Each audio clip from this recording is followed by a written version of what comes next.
but they want to make sure there's security for them. The society is it's one of their them. Psychological needs. Yes. Right. So a solid Jamaa needs to offer security to his woman. Offer security. Which is rooted in his confidence in himself. Yes, being confident enough. But you see, like, I love the word you used, projecting security. Yeah. I think most Jamaas are projecting, but they don't have it. They don't have it. Yeah. Yeah. Because I projected it, but I didn't have it. You did not have it. But it worked. That's the tragedy. That's where the danger is. You know, it seems to me, for example, what you're saying, that if you walk into your store and you find the molted skin of a snake, you know, like when a snake molts and it leaves its skin behind. Yes. Even if you just find a skin, my brother, that's evidence. And you get terrified. Yeah. The skin alone terrifies. So I think that is the same thing that this projection of confidence is. And guess what happens when they go beyond the image and they come to the man and they find nothing. And that's the hardest man to find. Yeah. To go beyond the image and meet the man. Yeah. Jamaas will die than you meeting them. They will never allow you to meet them. So they just put on this mask. They put on this facade. Yeah. The moment you try to go beyond this, it's war. He's gone. Because you're not going to find anybody. Yeah. You won't like what you find. And they know, psychologically, they know that this best foot forward I'm putting is all I got, but it's not there. But it's not there. Yeah. It's a survival. But now, for me, the tragedy is that it works for the women. As in, a man shows up with confidence and the woman is sold. No, the thing is this, that even when it comes to the women, any woman that really says it works, it only goes on, it starts. Yeah. But as you move on, the woman will know. They begin to see. They begin to see it. Yeah, wait a minute. Remember that movie Alice in Wonderland? Yeah, I've not watched it. The wizard, the story of the wizard. This voice that was talking from the sky and telling them what to do. It turned out to be a midget with a big microphone. So that's what I'm saying. No pun intended. But sometimes that is all we are as men. A midget with a large microphone. Thank you. Whoa. You said it well. That is all we are. We project. Yeah. Because we are so scared of who we are. Yeah. Nobody will accept us for us. Yeah. We're so scared. If you find out who I am, you may not take me in. But I have to be a man. Yeah. So I project what you will accept. Oh. Lawrence, this is the part where we take a break. My goodness. The part where we take a break. And first understand, what are we doing? Yeah. Might be projecting. Let us come back. We'll be back. Our goal is to be a resource point of growth and safe space where men who are struggling can find a hug. Man can talk to man and become as iron sharpens iron, changing the countenance of his friend. And we want men to be there for each other in this treacherous journey that is a man's life. No man should struggle in the dark alone, and we intend to work with men who we view as wounded warriors to get back to their identity, to discover their innate potential as men, as husbands, as fathers, as leaders, because we believe that if the manhood challenge is solved in our generation, half the world's problems will also be solved. I see the others having fun, something I've not done in a while. It's hard not to be envious, Lord, 'cause Lord knows I've paid my dues and I deserve to be happy too, but it don't seem like it'll be soon. Well, I just wanna have more than 1 meal a day, eat my fill and have some food to spare. I just wanna have just a little bit more. No, even as much as they do. We're back from the break. We're talking about projection, you guys. So let's dwell there for a minute, Pastor. Yes. That for the most part, a man doesn't want to show who he really is, because he knows his insecurities and so on, because he's afraid that I show you who I am, you're gonna run away from me. It's right? Over. And so we have men projecting confidence, men putting their best foot forward, their best feet forward, and so on and so forth. But it can only go so much. It's like you put 50,000 shillings in your car, worth of fuel. You're going to Fort Portal. You're gonna get some place where you run out of fuel. Yeah. What happens next? So you were telling us your story about how you projected to this top-notch lady in S3. Yeah. And she was game. She came on board? She came on board. Right. Exactly. She came on board, and in fact, it was so good. We ran for an entire year. Yeah. That our parents had to say no.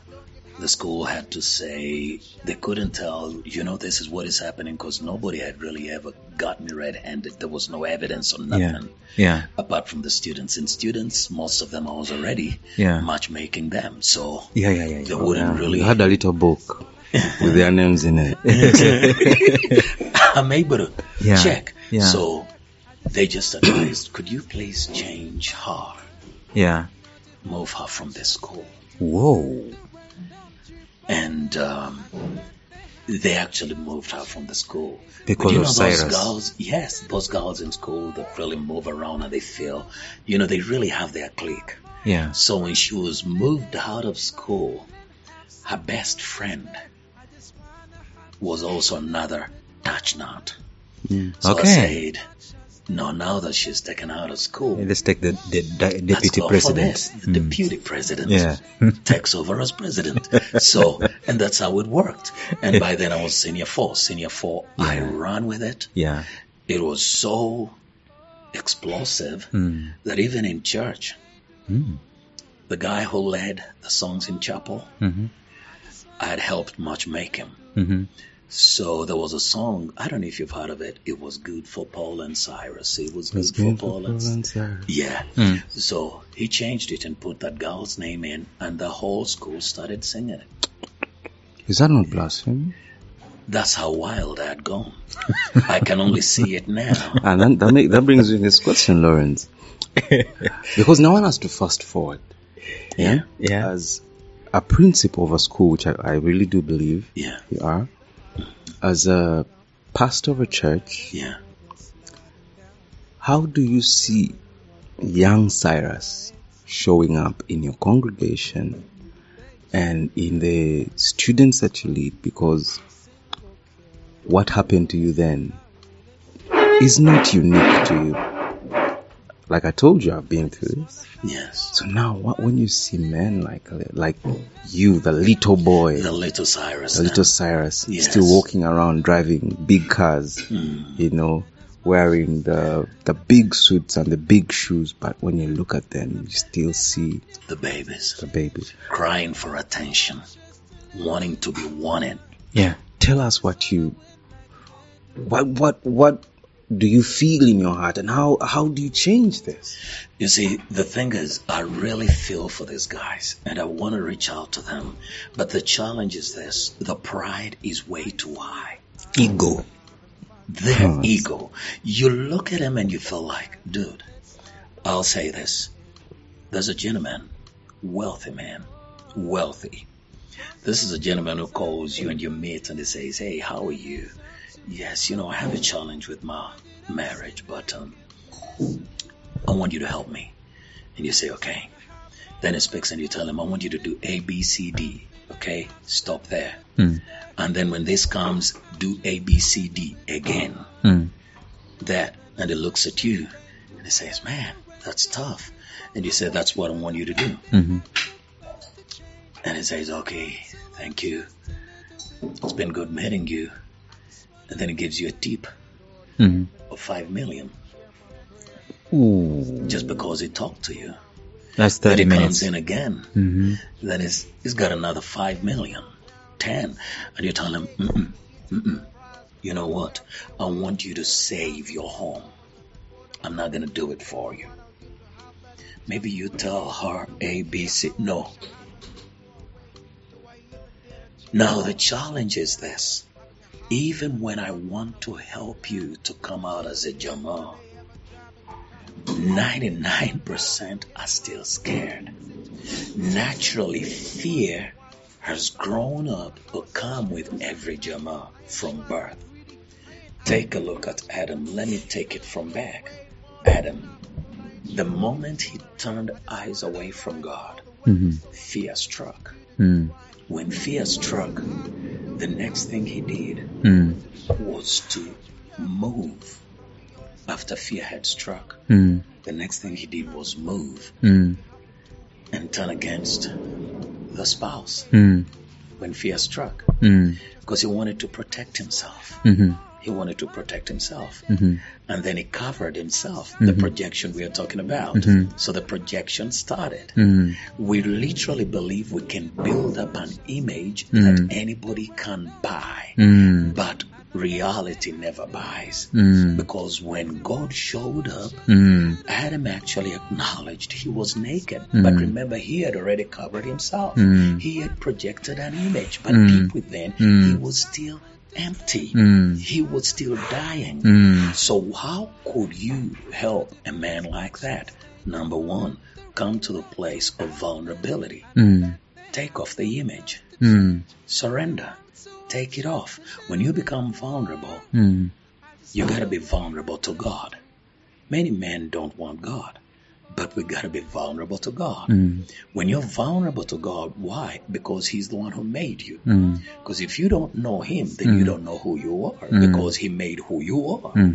So when you connect with the one who made who you are, you discover who you are. And when you discover who you are, you acknowledge, okay, this is who I am, because I'm in His image. And He has loved me unconditionally. Mark that. He has loved me what? Unconditionally. Once I've been loved unconditionally, then the sense of belonging jets in. Now I know that I belong. Because you don't want to belong to somebody who loves you on conditions. Yeah. You realize your sense of belonging when you realize you're accepted the way you are. Yeah. Belonging comes in. Now when belonging is there, confidence is there. Your confidence is rooted to your belonging. Now it's no longer rooted to what I have, what I can achieve, whatever, but to whom do I belong? So that's where the confidence is rooted. Now that I belong, now I can come and reach out to a woman. I'm here to demonstrate to her what love is. Why? I've been loved. I've been loved. You have it in your cup. I have it in me. Yeah. And this is what makes the real Jamaa. Yeah. Many times, this is what I tell people. When you come to define a man, the opposite of a man is not A woman?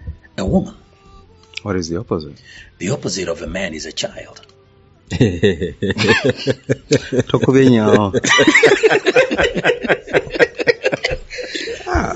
Pastor, you're shaking too many tables there. Whoa. No, look at it. The opposite of a man is a child. How many times have you heard our women telling their men that they're kids? Exactly. Behaving like a kid. Exactly. Those are things that let women end up in hospital. But you know, they say that. Now, this kid does not want to accept. He's a kid. He's a kid. Throw a tantrum. They throw a tantrum. And it's so common. They throw a tantrum. And they end up taking the woman who has told them they're behaving like a kid into hospital because of the tantrum. Because of the tantrum, which is very sad. Because take a look at Paul. This is what Paul declares. He says, when I was a child, I thought like a child. I talked like a child. I acted like a child. When I become a man, I'm waiting for you to say the next thing. I put childish ways behind me.